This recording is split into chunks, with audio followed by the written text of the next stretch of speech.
আচ্ছা শান্তনুজি, আমাদের একটা প্রশ্ন ছিল। সেটা এটা যে আমরা কোনো কর্ম করি বা কোনো কাজ এরকম করি, হয়তো কেউ দেখতে পারে না, কিন্তু খুব ভালো কাজ। আবার কখনো কোনো কাজ হয়তো ভুলবশত খারাপ করে ফেলি, সেটা সবাই দেখে নেয়।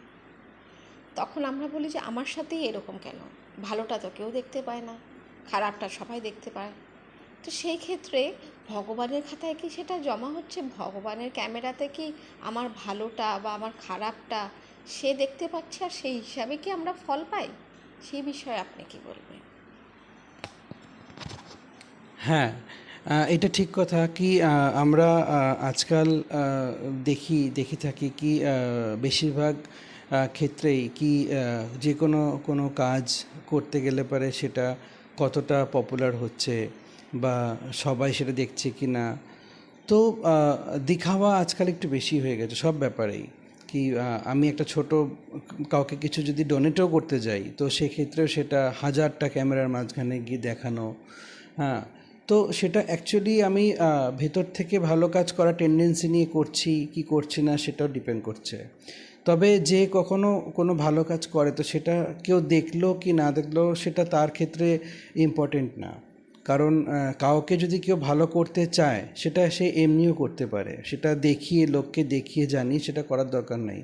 কারণ এটা আমরাও জানি এবং এটা অনেক বছর অনেক কাল থেকে আমরা শুনে আসছি কি যে কোনো কাজ ভালো হোক বা মানে খারাপ হোক, সেটা মানুষের কাছ থেকে আমরা লোকালে পারেও ভগবানের খাতায় সেটা সবসময় থাকেই।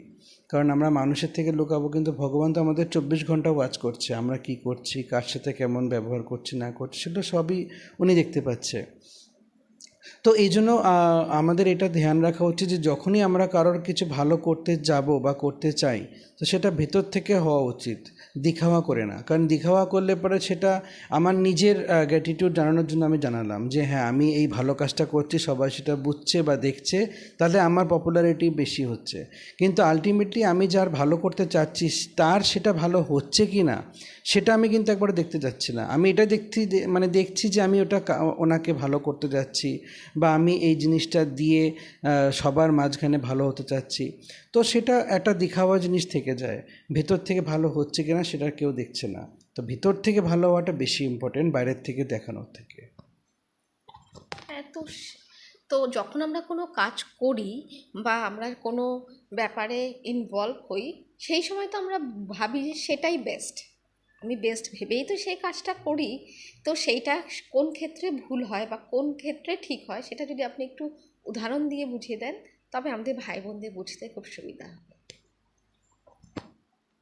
দেখুন, কোনটা ভালো হয় বা কোনটা খারাপ হয় সেটা তো কমপ্লিটলি ডিপেন্ড করছে যে কাজটা করছে তার মেন্টালিটির উপরে। কি সে চাচ্ছে কি তার পপুলারিটি হোক, বা অ্যাকচুয়ালি সে চাচ্ছে যার জন্য আমি কাজটা করছি তার ভালো হোক। এটার এক্সাম্পল হিসেবে বলবো একটা ছোট্ট স্টোরি কি একটা রাজ্যে একজন মহারাজা ছিল আর কি, যে অ্যাকচুয়ালি সবার খুব ভালোই চাইতো এবং সবার ভালো করতো।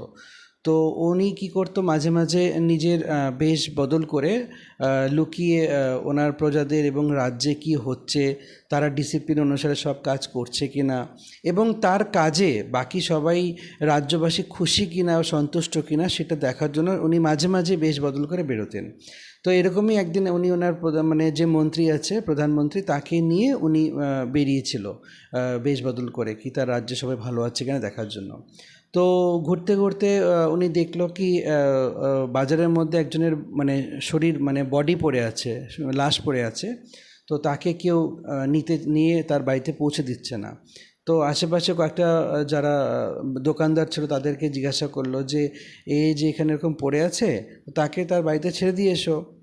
তো ওই লোকগুলো দোকানদারগুলো বলছে না না, এ খুব নীচ কোয়ালিটির লোক ছিল, হ্যাঁ খুব বাজে কোয়ালিটির লোক ছিল। তো তারপরে আরেকটা দোকানে গেল, উনি গিয়ে জিজ্ঞাসা করলো আরে ইনি এর বডিটা এরকম পড়ে আছে, ওকে বাড়িতে তো অ্যাটলিস্ট পৌঁছে দাও। তো ওই লোকেরও তাই একই মানে বক্তব্য করছে যে না এই লোকটা খুব খারাপ ছিল। এ কী করতো, খুব ড্রিঙ্কস করতো, হ্যাঁ, এবং তারপরে পতিতালয় যেখানে দেহ ব্যবসা হয় সেখানে যেত। হ্যাঁ, তো এই জন্য ও খুব নোংরা মেন্টালি ছিল, আমরা ওকে ছোবো না। ওকে ছুলে পরে আমাদের পাপ হবে। তো এইভাবে সবাই এক্সকিউজ দিতে দিতে সরিয়ে যাচ্ছিলো।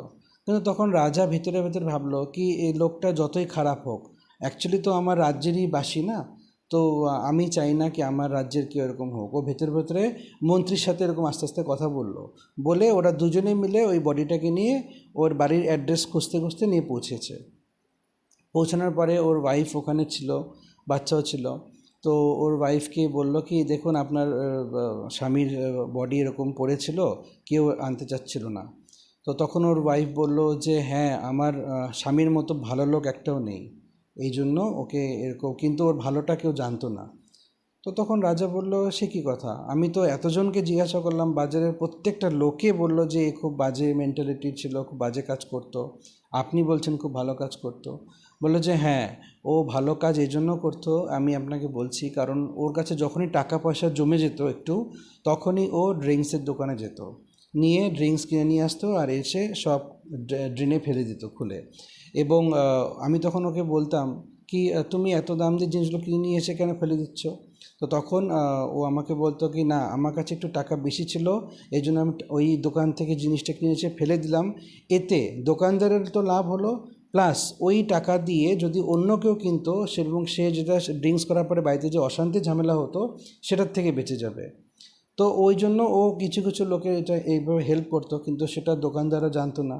তারপরে আবার যখন ওর টাকা মাঝে মাঝে একটু আবার বেশি হতো, ও পতিতালয়ে যেত, গিয়ে যারা দেহ ব্যবসায়ী সেই যে কোনো একটা মহিলাকে গিয়ে টাকা দিয়ে আসতো, দিয়ে এসে বলতো কি আজকের জন্য তোমার কামাই হয়ে গেল, তুমি দরজা বন্ধ করে দাও, তাতে তোমার কাছে অন্য কেউ লোক এসে যেন তার সংসারে কোনো রকম অশান্তি না হয়, তার থেকে সে লোকটাকে বাঁচিয়ে দিত। বা ওই যে টাকাটা ওই মেয়েটাকে দেবে, সেই টাকাটা যেন ওর পরিবারের সবার প্রতি সেটা খরচা করতে পারে। তো এই মেন্টালিটি নিয়ে ও এই কাজগুলো করতো, কিন্তু ওর এই ভালো কাজটা কেউই কখনো দেখতে পেতো না, এই জন্য লোকে ওকে খুব খারাপ বলতো। তো আমি আমার স্বামীকে বলতাম যে তুমি যে এরকম এরকম কাজ করছো, দেখো তোমাকে কিন্তু কাঁধা দেওয়ার মতো কেউ থাকবে না যখন তুমি মারা যাবে, তোমাকে সবাই এত ঘেন্না করে। তো তখন লোকটা বলতো কি দেখো আমি তো লোক দেখানোর কাজ করছি না, আমার প্রত্যেকটা কাজ আমার প্রত্যেকটা কর্মের খাতা ভগবান তো দেখছে, ভগবানই আমার কর্মের হিসাব দেবে, উনি দেখবে আমি ভালো করেছি না খারাপ করেছি। তারপরে হাসতে হাসতে একদিন ও বলতো যে দেখো এরকম একজন এরকম হবে, যদি আমি এরকম হঠাৎ করে কখনো মারা যাই, কেউ নিয়ে আসবে না, দেখবে এই রাজ্যের রাজা আমার মন্ত্রী আমার বডি নিয়ে আসবে। তো এই কথাটা উনি বলতো। তো তখন রাজা বলতো যে দেখুন আপনার স্বামী এটা হয়তো হাসি মজাক করেই বলতো কি তোমার আমার বডি এই রাজ্যের রাজা বা মন্ত্রী নিয়ে আসবে, কিন্তু এটা সত্যিই বলতো আমি এই রাজ্যের রাজা আর এই হচ্ছে আমার মন্ত্রী। তো তারপরে কী করলো রাজা তার মন্ত্রীকে নিয়ে ওর বডিটা শ্মশানে নিয়ে গিয়ে যেরকম সব যে কাজ করে সেগুলো করলো, এবং রাজ্যের সবাইকে ওর ভালো কাজ ব্যাপারটা সবাইকে জানালো। তখন সবাই এই জিনিসটা ভুল বুঝলো, কারণ সবাই বাইরের জিনিসগুলো দেখতো, অ্যাকচুয়ালি ভেতরে ভেতরে মেন্টালিটি কী ছিল সেটা তো ও জানতো। তো এই জন্য মানে এই গল্পের উদ্দেশ্য হচ্ছে এটাই কি আমরা সবসময় দেখাওয়াতে যদি যাই, তাহলে কি হয় না কি সবাই বাইরেটাই দেখবে, কিন্তু ভেতরে ভেতরে আমি কি করছি বা আমার মেন্টালিটিটা কি সেটা লোকে না জানলে পরেও ভগবানের খাতায় সেটা ডেফিনেটলি জমা হবে। এই জন্য আমাদের এই জিনিসটা ধ্যান রাখা উচিত কি আমার ভেতরটা যেন ভালো হয়, বাইরের থেকে আমি যতই যা করি না কেন ভেতরের মানে আমার প্রবণতাটা যেন ভালো হয় কারো ভালো করার জন্য। খুব ভালো শান্তনুজি। তবে আমরা এটাই বুঝলাম যে আমরা যাই করি, অল্প করি বেশি করি, যেন সেটা আমাদের মনে সন্তুষ্টতা আনে। বাইরের লোককে দেখানো, বাইরে কর্ম করা সেটা তো পরে, আগে আমি নিজে সন্তুষ্ট, আমি যেই কর্মটা করছি। তো সেই ব্যাপারে আজকে আমরা খুব ভালো শান্তনুজির থেকে বুঝলাম। তবে ওম শান্তি।